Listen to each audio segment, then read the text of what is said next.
Pronto. Boa noite, que a paz e o amor de Jesus nos envolva a todos. Aqui nos encontramos para mais um estudo, mais umas reflexões sobre os ensinamentos dos nossos mestres, né, do nosso querido Mestre Jesus e do nosso Allan Kardec.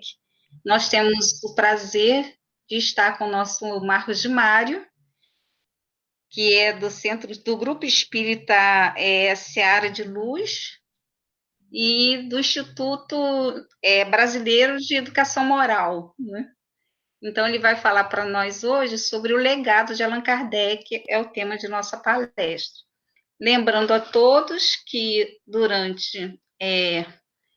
no início, a gente pode botar, quem está com a necessidade de tomar água magnetizada, já pode botar, que a espiritualidade vai fazer a magnetização para aqueles que estão em tratamento na casa.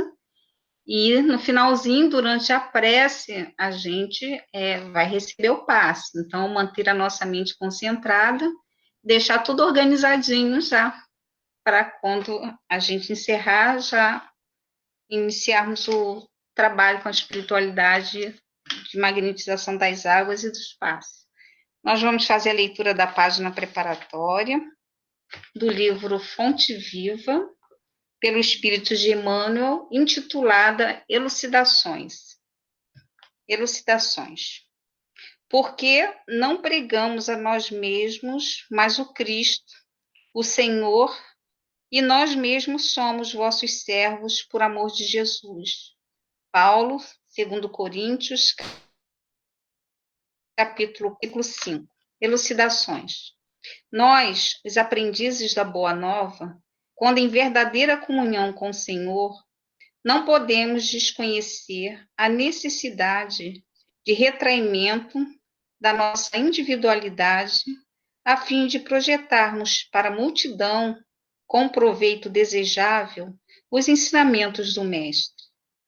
Em assunto da vida cristã, propriamente considerada, as únicas paixões justificáveis são as de aprender, ajudar e servir. Porquanto sabemos que o Cristo é o grande planificador das nossas realizações. Se recordarmos que a supervisão dele age sempre em favor de quanto possamos produzir de melhor, viveremos atentos ao trabalho que nos toque, convencidos de que a sua pronunciação permanece invariável nas circunstâncias da vida. A nossa preocupação fundamental, em qualquer parte, portanto, deve ser a de prestação de serviço em seu nome, compreendendo que a pregação de nós mesmos, com a propaganda das particularidades peculiares da nossa personalidade, será a simples interferência do nosso eu em obra da vida eterna que se reportam ao reino de Deus. Escrevendo aos Coríntios, Paulo define a posição dele e dos demais apóstolos como sendo de servidores da comunidade por amor a Jesus. Não existe indicação mais clara das funções que nos cabem. A chefia do Divino Mestre está sempre mais viva e a propagação geral dos serviços reservados aos discípulos de todas as condições permanece estruturada em seu evangelho de sabedoria e de amor. Procuremos as bases do Cristo para não agirmos em vão. Ajustemo-nos à consciência do grande renovador, a fim de não sermos tentados pelos nossos impulsos de dominação, porque em todos os climas e situações, o companheiro da Boa Nova é convidado, chamado e constrangido a servir. Que Jesus nos abençoe. Vamos fazer a nossa oração, levando os nossos pensamentos e os nossos sentimentos. Querido Mestre Jesus, é com muito amor e carinho que neste momento nos encontramos reunidos em Teu nome, rogando a bênção do Teu divino amparo para esta hora, envolvendo nosso querido irmão Marcos e todos que estão presentes, Senhor, direta e indiretamente, nesta reunião, para que possamos juntinhos aprender um pouquinho mais, refletir e pensarmos, Senhor, com a tua ajuda, no grande legado que nos deixou o nosso codificador, o quão importante a sua presença na vida da humanidade. Abençoa-nos nesta hora, Senhor, e no momento tão delicado em que nos encontramos. Abençoe as famílias, aqueles que partiram. Abençoa, Senhor, a humanidade inteira, para que possamos passar por essa experiência dentro da fé e da esperança que se faz necessária nestes momentos. Assim sendo, Senhor, entregando este momento em tuas mãos, é sobretudo em teu nome, em nome de Jesus, de Francisco de Assis, nosso sublime patrono, os mentores e amigos espirituais da casa, que damos por iniciada mais uma reunião de estudos na noite de hoje. Graças a ti, Senhor, graças a Jesus. E vamos fazer um minutinho de vibração pela paz mundial.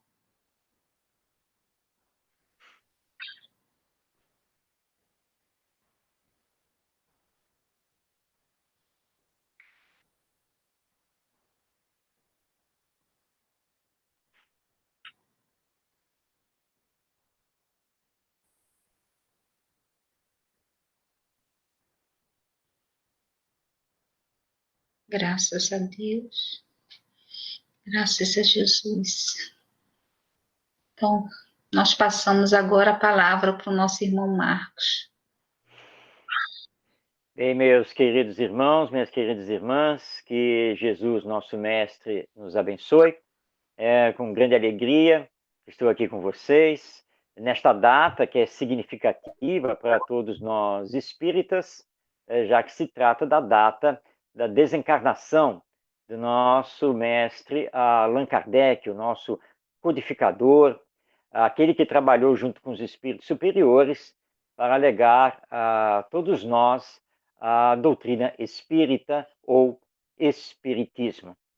Nós vamos hoje procurar entender o contexto em que Allan Kardec trabalhou, entendermos o seu trabalho e o legado que ele vai nos deixar, embora ele sempre com muita humildade tenha afirmado em todas as páginas dos livros da codificação, inclusive nas páginas também da Revista Espírita, que ele sempre foi o trabalhador menor, porque, em verdade, a doutrina é dos espíritos e não dele.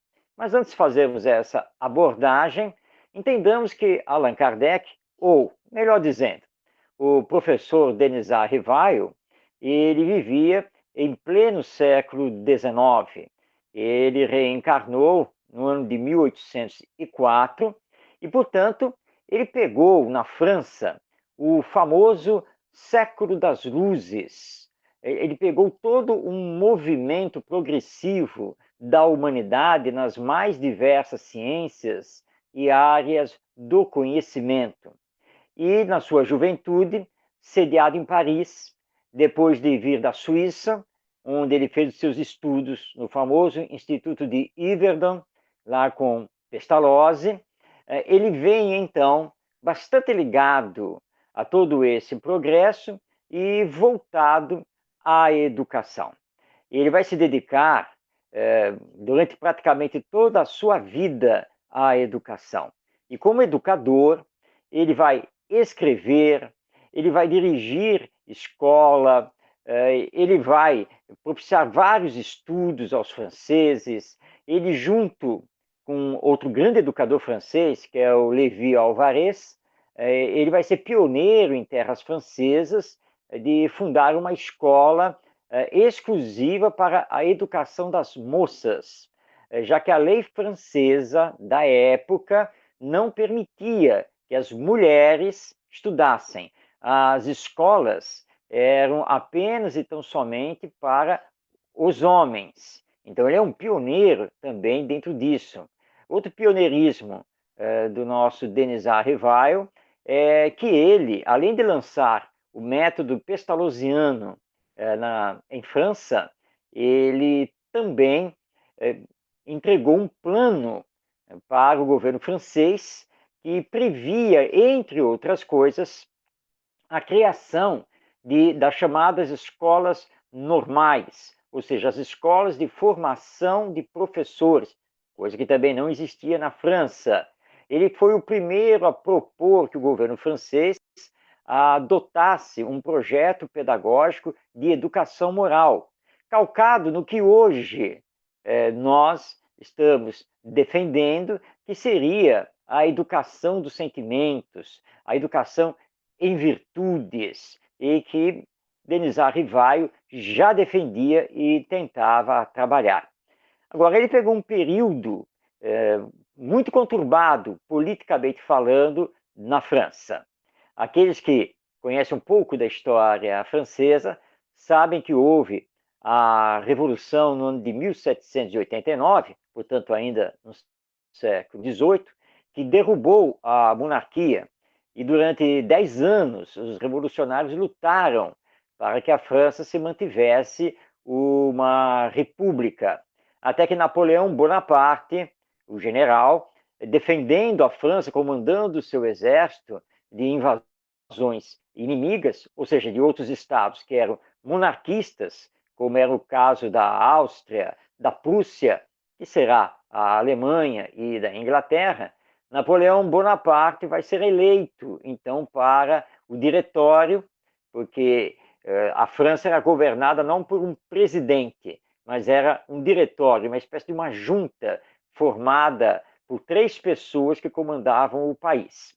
E Bonaparte, então, vai se tornar membro do diretório, assume o diretório, e no mesmo ano que Kardec nasce, ou seja, 1804, Bonaparte, então, se autodeclara praticamente imperador. Houve a Assembleia Nacional, que equivale aqui ao nosso Brasil, ao parlamento, formado pela Câmara dos Deputados e Senadores. A Assembleia Nacional sancionou Bonaparte como imperador. Então, era uma república, mas que tinha um imperador. Ficou assim uma espécie de monarquia constitucional. Bonaparte vai dirigir os destinos da França durante um bom tempo, até ser derrotado e exilado, e a França, então, vai conhecer uma contra-revolução em que a monarquia vai assumir novamente.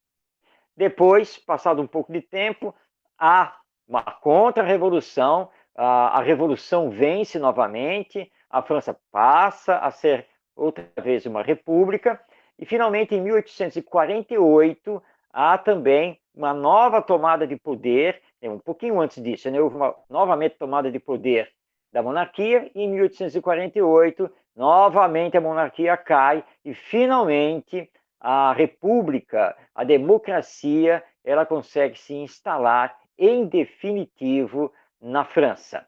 Em 1848, é bom nós lembrarmos, o nosso Denisar Rivaio, que vai ser Allan Kardec, ele está lá em Paris, trabalhando, está casado com a Amélie Gabrielle Baudet, e a Paris é tomada por barricadas. Houve uma verdadeira guerra civil na França e principalmente em Paris. E ele passou por toda essa conturbação. E nessas idas e vindas da República e da monarquia, as leis eram sempre alteradas. Ora, as escolas eram livres para funcionar, de outras vezes, elas tinham que obedecer os padrões católicos ou simplesmente não podiam funcionar porque apenas as escolas regidas pela Igreja Católica podiam funcionar. Por isso, o Denisar Rivail teve muitas dificuldades em manter a sua escola, que era o Instituto Rivail, e ele depois vai fechar a escola, não apenas por causa dessa circunstância mas porque ele ficou com dívidas, porque seu sócio, que era o seu tio, não sustentou o negócio, e ele então passa a dar aulas particulares e a trabalhar como contabilista para casas comerciais. Até que chega, então, o ano de 1855, que é um ano muito importante para nós espíritas, porque os chamados fenômenos das mesas girantes, que estavam vindo lá dos Estados Unidos, principalmente desde 1848, com as irmãs Fox, esses fenômenos chegaram na Europa e chegaram aos salões parisienses. Vamos recordar aqui que nós estamos falando de 1855, onde não existia rádio, não existia televisão, o divertimento era o teatro e eram os salões de cafés, os salões para conversação, debates filosóficos, dança, salões que eram ligados às artes, onde se faziam as festas e onde os parisienses, então, ficavam para saber de tudo o que acontecia, trocar as suas informações. As mesas girantes adentraram aos salões parisienses como uma diversão. Era a moda do momento. Fazer mesas se levantarem do chão, girarem por si mesmas, baterem, voarem. Poucos estavam realmente preocupados em desvendar a causa ou causas do fenômeno. Era, na verdade, uma diversão. Tanto que, nos primeiros momentos, Denisard Rivaio não se aproximou desses fenômenos. Além de educador, ele também tinha estudado com profundidade a ciência do magnetismo, ele conhecia muito bem os fenômenos magnéticos, e ele considerou que o fato da mesa ou de uma cadeira, fosse qual fosse o objeto, que levantasse, obedecendo às forças das pessoas ao redor, e isso nada mais era do que um fenômeno de efeito magnético. Até que ele foi informado por um amigo, o Fortier, que as tais mesas girantes eram também mesas falantes. Ou seja, as mesas, obedecendo um alfabeto previamente montado, respondiam perguntas. Esse alfabeto vai ser depois ser chamado de tipologia. E o Rivaio não acreditou no depoimento do amigo.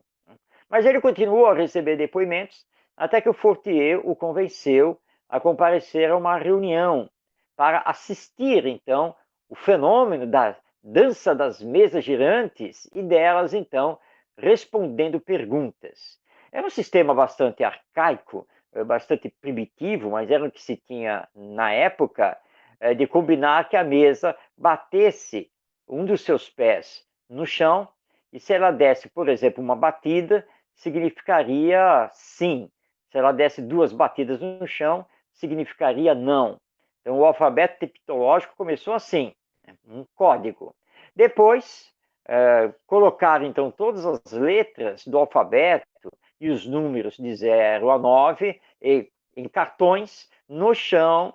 Então, a mesa se dirigia à letra que ela queria para formar uma palavra. Então, ela batia junto da letra. Essa era uma das maneiras de se utilizar, então, a comunicação. Pois bem, Denisard Rivaio, então, aceitou assistir essa reunião, que foi na casa da senhora Plené Masson, e ali realmente ele ficou estupefato com o fenômeno, porque ele investigou a sala, as pessoas presentes, e verificou que não havia nenhum tipo de fraude. O fenômeno era legítimo. E a pergunta, então, que se instalou em sua mente é: como? Como uma mesa de madeira, que não tem cérebro, como ela pode demonstrar inteligência? Como que essa mesa pode responder perguntas e sobre os assuntos os mais variados? E muitas vezes com respostas sábias, profundas, corretas. Ele, então, se colocou para investigar o fenômeno. E foi surpreendido pelos amigos que entregaram a ele diversos cadernos com perguntas e respostas anotadas. Até então, respostas da mesa, nada mais do que isso. E assim ele começou a investigar e começou então a catalogar aquelas respostas, aquelas perguntas e respostas por temas, pelos assuntos. E ele percebeu que estava diante de um vasto universo de conhecimento, um conhecimento que era filosófico, sociológico, antropológico, religioso e assim por diante. Confessa a Allan Kardec nas suas memórias, parte dela está publicada no livro Obras Póstumas, que até antes do lançamento de O Livro dos Espíritos, ele não cogitava que a causa da mesa girar, da mesa levantar, da mesa bater os pés, da mesa responder perguntas, ele não cogitava que quem manipulasse a mesa fosse a alma de um morto. Então o próprio fenômeno se revelou a ele e deu todos os dados para que ele pudesse pesquisar, e ele descobriu que a tal alma que dizia, falando através da mesa, realmente tinha existido. Ou seja, tinha nascido, vivido e morrido. Ou melhor dizendo, desencarnado porque continuava vivo. Então os espíritos se revelaram, e revelando então que a vida continuava após a morte. Allan Kardec então começa de 1855 até o final de 1856, ele começa a direcionar as perguntas então aos espíritos, às almas dos homens e das mulheres que não morreram, que continuam vivos, porque o Espiritismo vem trazer para nós a informação da vida futura, que a vida continua após a morte. E ele começa então a investigar o mundo espiritual. O que é essa vida após a morte? Para onde nós vamos? Como vivemos? O que temos no mundo espiritual? E se não temos mais o corpo, o que nós temos para nos identificar? E ele descobre, então, a existência do perispírito, ou corpo espiritual. Ele, então, vai coordenando e organizando todas as informações, até então que ele resolve lançar o Livro dos Espíritos. E utiliza, então, um pseudônimo, porque como ele era muito conhecido como professor Denis A. Rivaio, ele, então, resolve utilizar o nome Allan Kardec, que é um nome também revelado pelos espíritos. Seria um nome que ele teve em encarnação passada, quando ele teria sido um sacerdote druida. Lembrando que os druidas, os celtas, eles fazem parte da história primitiva francesa. Então ele lança o Livro dos Espíritos e assina Allan Kardec. Esse nome da obra é um nome muito revelador. O Livro dos Espíritos. Muitas pessoas não param para pensar sobre o título da obra principal do Espiritismo. É que Allan Kardec, desde o título da obra, fez questão de mostrar para todos nós que o Espiritismo, ou doutrina espírita, é uma doutrina revelada pelos espíritos.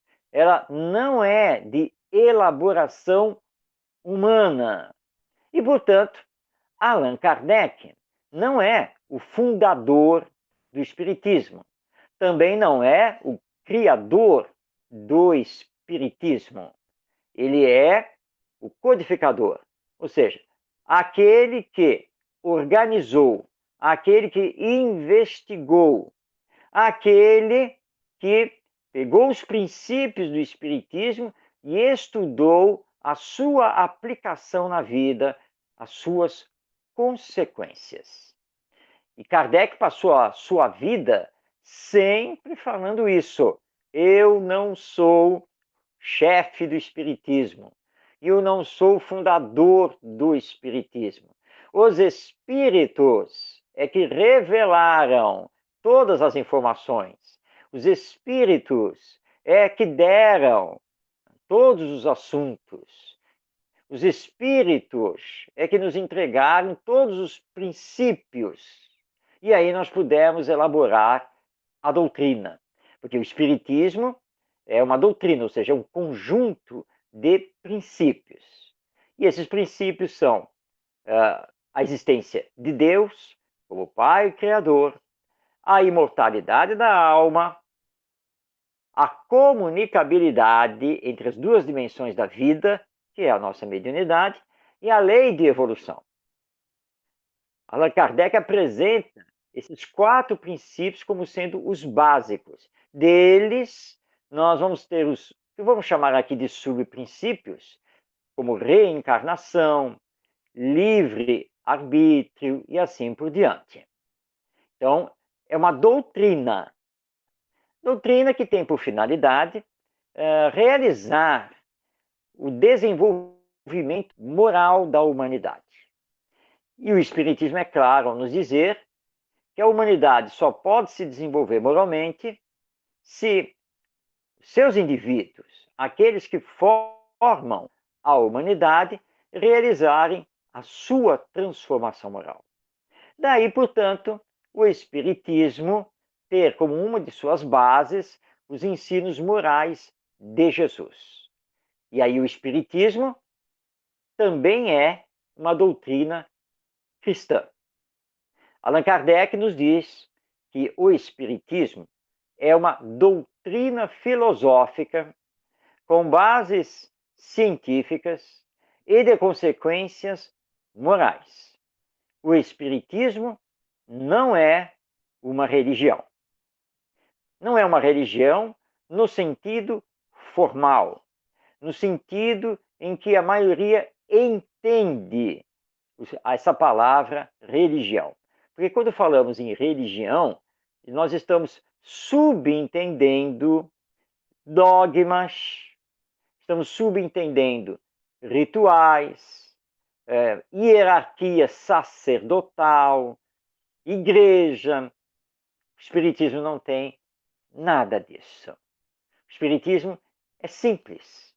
Nós não temos nenhum tipo de hierarquia, somos pessoas comuns, normais, adeptos da doutrina, que nos unimos, nos juntamos, criamos o Centro Espírita, que nada mais é do que uma organização da sociedade civil que obedece à lei, obedece o Código Civil Brasileiro, Centro Espírita que precisa então ter um estatuto, diretoria eleita, estatuto precisa ser registrado, ata da eleição de diretoria tem que ser registrada, hoje quem está diretor, amanhã poderá não estar mais, porque o Centro Espírita representa a liberdade que o Espiritismo nos dá, a própria democracia à qual o Espiritismo nos leva.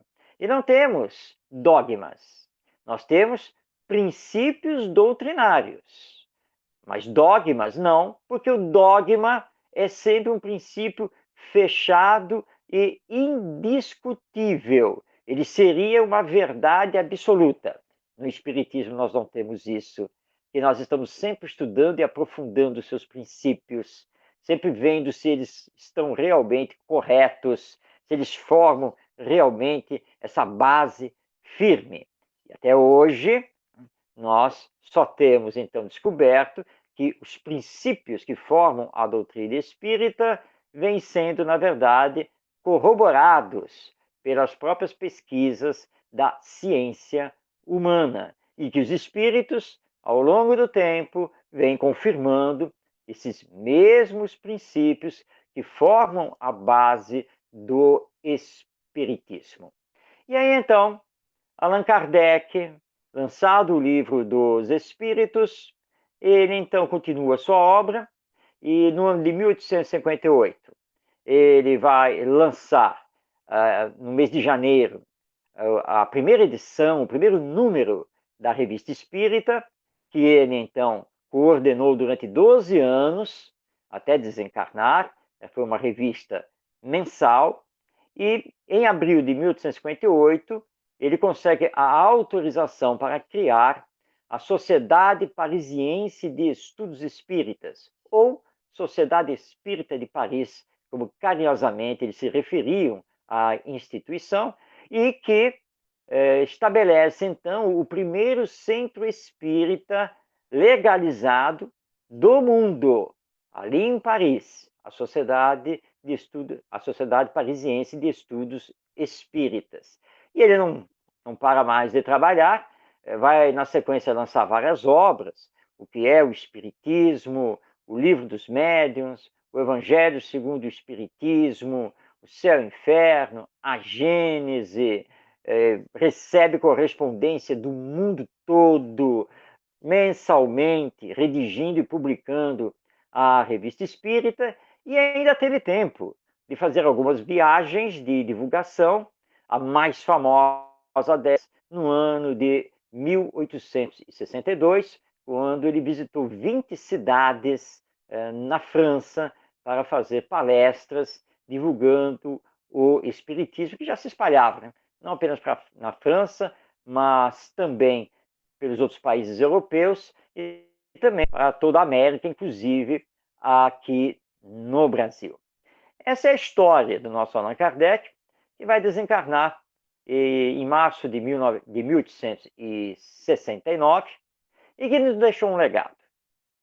E esse legado é que nós precisamos entender cada vez mais e com mais profundidade.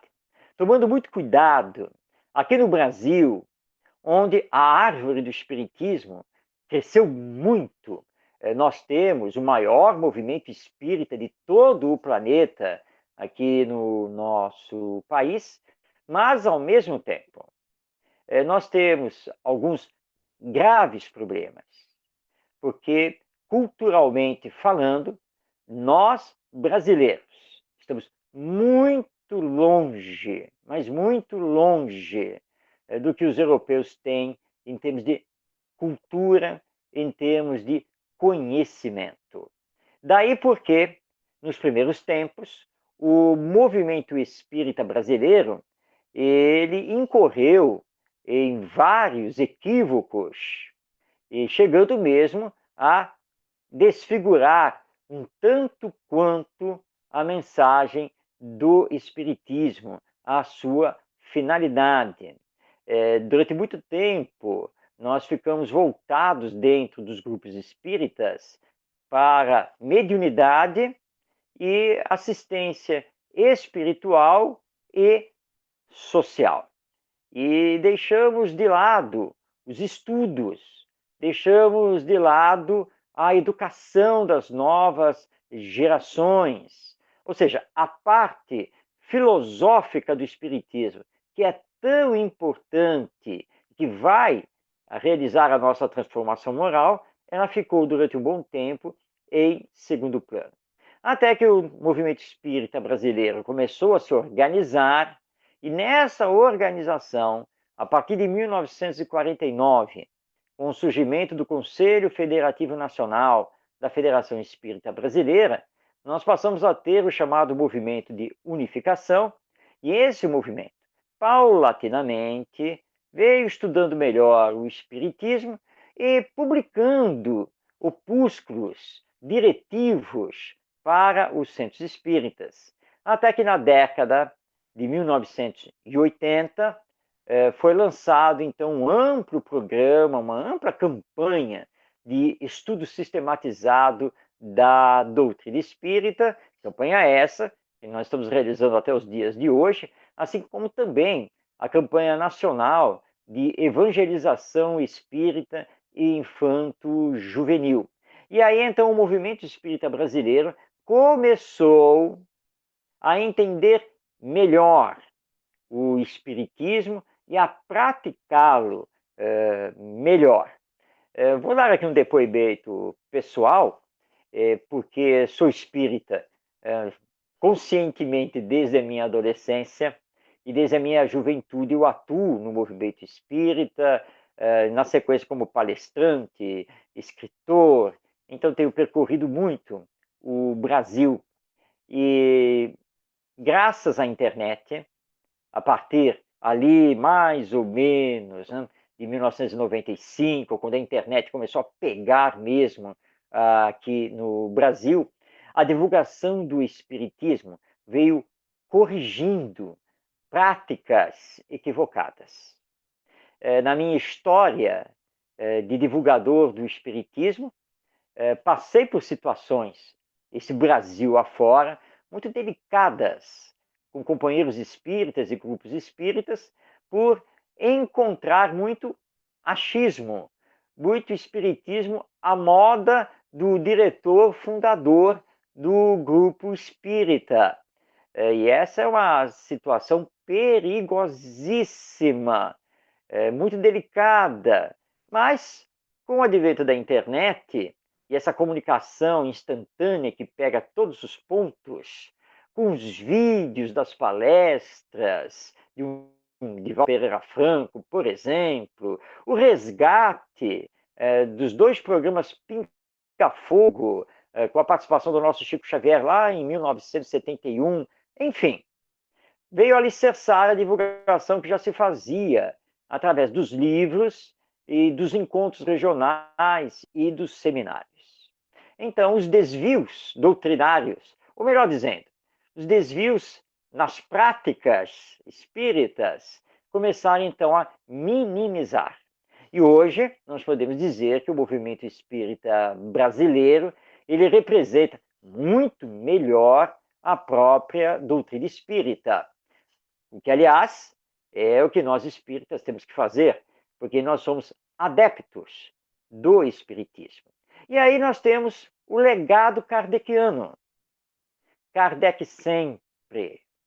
Nós nos empolgamos muito com obras deste ou daquele espírito, deste ou daquele médium, deste ou daquele autor encarnado, mas não podemos esquecer que a base é e será sempre Allan Kardec. Não existe espiritismo fora das obras de Allan Kardec, porque nessas obras nós temos toda a base, todos os princípios, todos os estudos necessários para que possamos conhecer, entender e aplicar o espiritismo. Por isso que nós temos que homenagear muito Allan Kardec pelo trabalho imenso que ele fez, lá dos idos de 1855 até desencarnar em 1869. Um homem que se dedicou de corpo e alma para a estruturação do espiritismo e nos legando livros que são fundamentais. O verdadeiro espírita é aquele que entende que precisa estudar sempre, precisa se renovar sempre, se melhorar sempre. E nesse estudar sempre, ele precisa voltar o tempo todo às obras de Kardec. Não basta dizer, eu já estudei o Livro dos Espíritos lá no centro. Já fiz parte lá do grupo, passei o ano todo estudando, 2 anos estudando. Muito bem, quando foi isso? Deve ter aí uns 10 anos, porque depois eu fui estudar o Livro dos Médiuns, o Evangelho. E você, nesses 10 anos, nunca mais pegou o Livro dos Espíritos para ler e estudar? Não, quer dizer, mais ou menos. Claro, quando tem as palestras, né?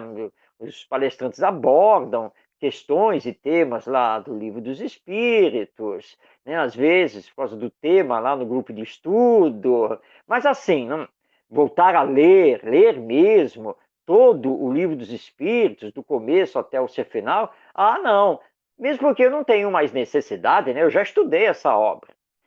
Esse é o grande engano do espírita. O Livro dos Espíritos é a obra fundamental, é a obra básica, É o legado que Kardec nos deixou. São os ensinos dos espíritos superiores que estão ali. Então nós temos que voltar sempre para ele. E podemos ler, sim, todos os anos, o Livro dos Espíritos, com toda tranquilidade. Na verdade, nós podemos ler todos os 5 livros da codificação espírita todos os anos. Como? É muito fácil. Criando o hábito de todos os dias ter de 30 a 60 minutos de leitura diária. Ou seja, reserva um horário do seu dia para ler. Nós temos um ritmo aproximado de, em 20, 30 minutos, conseguir ler de 8 a 10 páginas de um livro. Leitura mais vagarosa, atenta, em que você vai, inclusive, fazer alguma marcação, alguma anotação, vai pensar sobre aquilo que está lendo, e isso é muito importante. Pois bem, se conseguirmos ler 10 páginas por dia, nós temos 365 dias no ano. Isso quer dizer que nós temos a capacidade de ler 3.650 páginas de livros por ano, criando esse hábito. 30, 40 minutos, se for possível, 1 hora de leitura. Ou seja, basta depois aí pegar as obras da codificação, somar as suas páginas e você vai descobrir que de janeiro a dezembro você consegue ler o Livro dos Espíritos, o Livro dos Médiuns, o Evangelho segundo o Espiritismo, o Céu e o Inferno e a Gênese. Os 5 livros da codificação espírita. E pode fazer isso todos os anos. A Revista Espírita, que está traduzida para o português, editada pela Federação Espírita Brasileira e que está disponibilizada em PDF através da internet gratuitamente, são 12 volumes. Mas é possível ler a Revista Espírita também nesse mesmo ritmo, sem maiores problemas. Que legado maior Kardec poderia ter deixado para nós do que os livros, as obras maravilhosas que ele trabalhou e que nos orientam?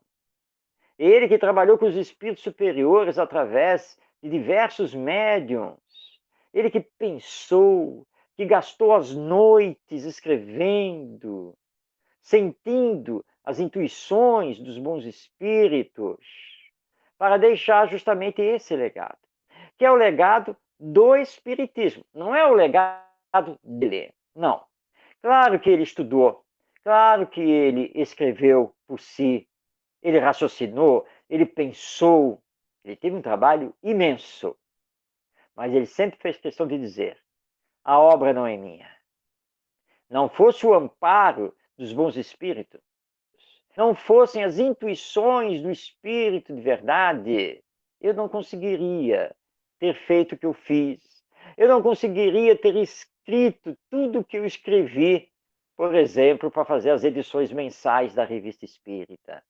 Então, por isso, Kardec fazia essa questão de dizer: tudo, na verdade, provém dos espíritos.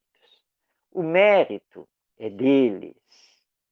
Isso também reconhecia o nosso querido Chico Xavier, para falarmos um pouquinho aqui da mediunidade, que o Chico sempre dizia: olha, quem escreve são os desencarnados, são os espíritos. Eu sou apenas o lápis na mão. É só isso, eu sou apenas o intermediário, eu sou o carteiro que entrega as correspondências. Claro que a lei brasileira, não reconhece a existência dos espíritos, não reconhece a vida que continua após a morte. Então, perante a lei, que é uma lei humana, perante a lei o médium é o detentor dos direitos autorais. No caso de Allan Kardec, embora ele sempre tenha dito que a obra é dos espíritos, mas ali na França, por força da lei humana, os direitos autorais eram dele. Hoje as obras de Allan Kardec estão em domínio público, conforme também a lei. Então, é natural isso, porque a lei humana ainda não reconhece que nós continuamos a viver após a morte, que é apenas do corpo. Mas nós entendemos da necessidade de divulgar, e se somos médiums, toda a receita financeira da venda dos livros e outros produtos devem ser canalizados para a filantropia, para a beneficência, porque a obra é deles, que estão desencarnadas, a obra não é nossa, enquanto médiums que nós somos. E a preocupação de Allan Kardec foi também ser o exemplo, porque isso nós aprendemos com Jesus, nosso mestre, que não foi apenas e tão somente um instrutor.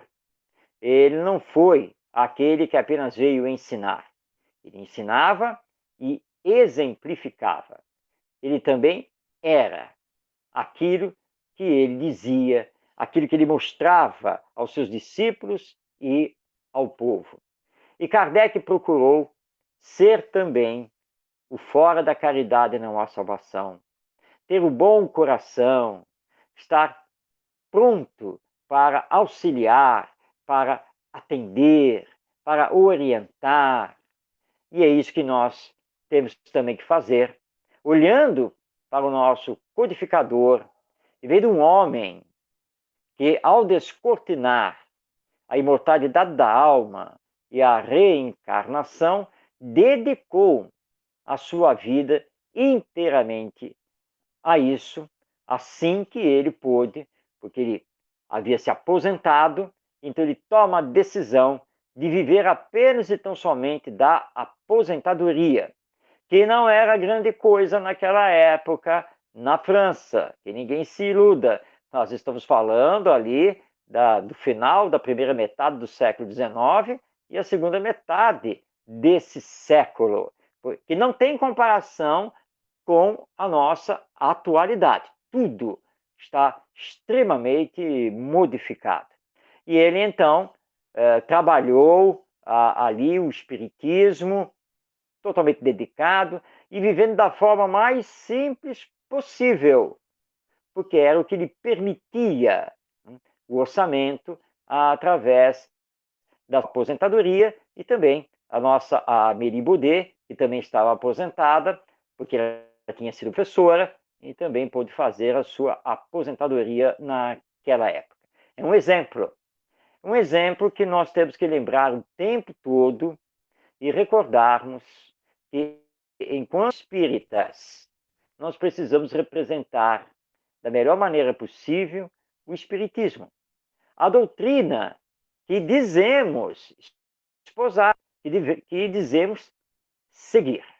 E agora que nós estamos diante dessa pandemia, que estamos aí com esse vírus que está não apenas provocando a expiação coletiva através de milhares de desencarnação em todo o mundo, vamos chegar aí, na verdade nós já chegamos, já ultrapassamos a casa de 2 milhões de desencarnados através desse vírus, nós precisamos, mais do que nunca, representarmos corretamente o Espiritismo, com um discurso de esperança, de fé, com atitudes de tolerância, de compreensão, de ajuda, de confiança, acima de tudo, na lei divina, na misericórdia do nosso Pai. Porque nós espíritas sabemos que nada acontece por acaso. Nós espíritas sabemos que tudo tem a sua razão de ser. E que nós, na verdade, perante a lei divina, apenas assumirmos as consequências daquilo que fazemos. Seja nas encarnações passadas, seja nesta encarnação, como muito bem estuda Allan Kardec no capítulo 5 de O Evangelho segundo o Espiritismo, quando ele então realiza comentários a respeito das causas anteriores e as causas atuais das nossas aflições. Então tenhamos calma, levemos essa mensagem espiritualista de imortalidade da alma aos familiares, aos amigos daqueles que estão desencarnando. Vamos auxiliar os que estão na linha de frente, no combate a esse vírus. E, se porventura tivermos que passar por essa situação, que passemos confiando em Deus nosso Pai e em Jesus, nosso governador espiritual, nosso guia e modelo. Nós não estamos desamparados. As falanges espirituais benfeitoras estão trabalhando incessantemente e solicitam de nós, espíritas, que sejamos agora os verdadeiros espíritas, colocando em prática tudo aquilo que estudamos, tudo aquilo que sabemos, que conhecemos através do Espiritismo. Nós estamos a caminho do mundo de regeneração, onde o bem vai predominar sobre o mal. Mas é uma caminhada áspera, difícil. É uma caminhada num terreno pedregoso, com muitos inimigos do bem, muitos inimigos da felicidade. Por isso, essa conturbação que estamos tendo presentemente na humanidade. Por isso, tantos desafios existenciais. Mas sigamos em frente. Nós sabemos que aquilo que não for possível realizar hoje, aqui na Terra, vai continuar pela nossa semeadura, por outros que virão. E nós vamos poder dar continuidade, porque nós não morremos. Nós simplesmente retornamos ao mundo espiritual.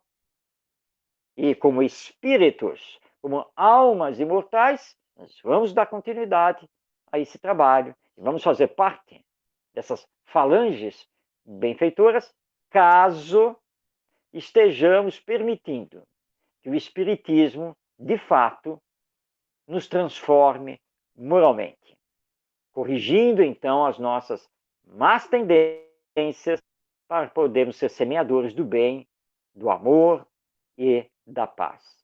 Tudo isso nós devemos sim aos espíritos superiores e devemos também a Allan Kardec, porque se não fosse a sua dedicação, o seu trabalho, as pesquisas, as suas reflexões, não fossem os seus escritos que estão aí conosco até hoje, nós iríamos correr o sério risco de talvez perder essa grandiosa e profunda mensagem, o que retardaria o nosso progresso. Por isso, nesta data, 31 de março, nós homenageamos o nosso querido Allan Kardec e que possamos realmente não apenas sermos seguidores de Jesus, nosso mestre amado, mas seguidores fiéis da doutrina espírita através, então, de toda a obra que Kardec nos legou. Essa é a nossa homenagem a ele, agradecendo, então, por esta oportunidade e desejando paz em todos os corações. Graças a Deus. Nós que agradecemos com muito carinho ao Marcos, que possamos contar com a sua presença mais vezes, pedindo a Jesus que o abençoe, o ampare, fortaleça cada vez mais na tarefa abençoada. E nós vamos encerrando nosso encontro, lembrando aos irmãos que neste momento da prece receberão assistência do passe e as águas serão magnetizadas. E levemos o nosso pensamento a Jesus, ao nosso Pai Supremo. Agradecemos com muito amor e carinho esta feliz oportunidade que tivemos nesta noite de relembrarmos o nosso codificador, a tarefa que com muito amor executou para que pudéssemos ter mais luz no nosso caminho, na direção do Pai, seguindo as pegadas de Jesus. Neste momento, Senhor, rogando o teu divino amparo para a humanidade inteira, rogando a tua bênção por todos, Senhor, que trabalham incansavelmente pela divulgação dos teus ensinamentos, tanto com as palavras quanto com o esforço contínuo, a vivência. Pedimos por todos que sofrem neste momento, porque ainda não compreenderam a imortalidade da alma. Abençoa, Senhor, a nossa família humana, todas as nações. Abençoa a casa espírita que nos dá acolhida. Abençoa, Senhor, todos que são motivos de nossas preocupações, sejam encarnados e desencarnados. E faça chegar neste momento ao nosso querido codificador a nossa gratidão, o nosso abraço singelo. E suas bênçãos se estendam sobre ele, Senhor, cada vez mais, onde quer que ele se encontre. E assim, Pai amado, é sobretudo em teu nome, em nome de Jesus, os mentores e amigos espirituais da casa de Francisco de Assis, que nós damos por encerrado mais este encontro da noite de hoje. Graças a Deus. Graças a Jesus.